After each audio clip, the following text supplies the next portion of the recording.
Bonjour à toutes et à tous et bienvenue dans le JT de la revue fiduciaire. Au programme de ce mardi 19 mai, Covid-19, les modalités du relèvement du plafond de paiement sans contact, exonération de TVA et enfin Covid-19, la responsabilité pénale de l'employeur.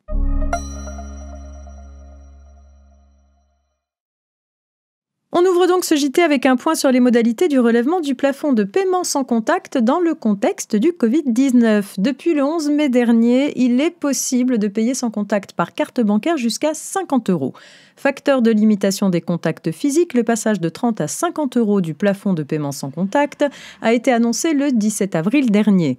L'instauration de ce nouveau seuil est une modification du contrat liant la banque à ses clients. Une telle modification doit normalement être notifiée aux clients sur un support durable avec un préavis de 2 mois, sous peine d'une amende de 1 500 €. Pour permettre une mise en œuvre plus rapide, les banques sont autorisées à déroger à cette règle et à augmenter le plafond de paiement sans contact sans respecter le préavis de 2 mois. Il leur suffit d'informer l'utilisateur avant la fin de l'état d'urgence sanitaire par tout moyen de communication, y compris par exemple par SMS.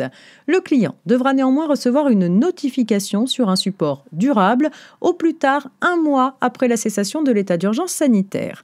La dérogation ainsi prévue n'est que temporaire. De plus, la hausse du plafond ne doit engendrer aucun frais pour le client. Enfin, ce dernier doit être informé qu'il peut refuser cette modification et demander à tout moment et sans frais la désactivation de la fonctionnalité de paiement sans contact ou la résiliation de la convention de compte de dépôt ou du contrat cadre de service de paiement.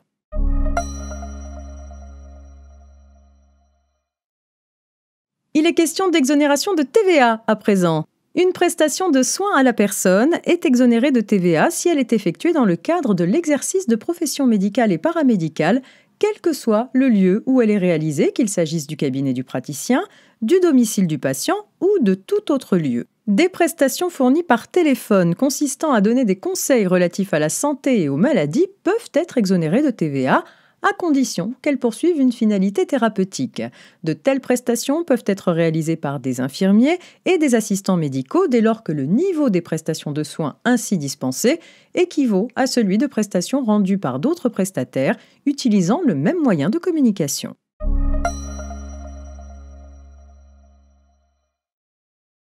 Et on s'intéresse pour terminer à la question de la responsabilité pénale de l'employeur. Une loi du 11 mai 2020 est venue proroger l'état d'urgence sanitaire jusqu'au 10 juillet et apporter certaines dispositions complémentaires, notamment en ce qui concerne la responsabilité pénale d'un employeur susceptible d'être engagé en cas d'infection au coronavirus Covid-19 d'un de ses salariés. Si la responsabilité pénale d'un employeur pourra bien, comme le prévoient les textes, être engagée pour mise en danger de la vie d'autrui dans ce contexte particulier, cette loi prévoit que les magistrats devront néanmoins tenir compte des compétences, du pouvoir et des moyens dont cet employeur disposait dans la situation de crise sanitaire, ainsi que de la nature de ses missions et de ses fonctions.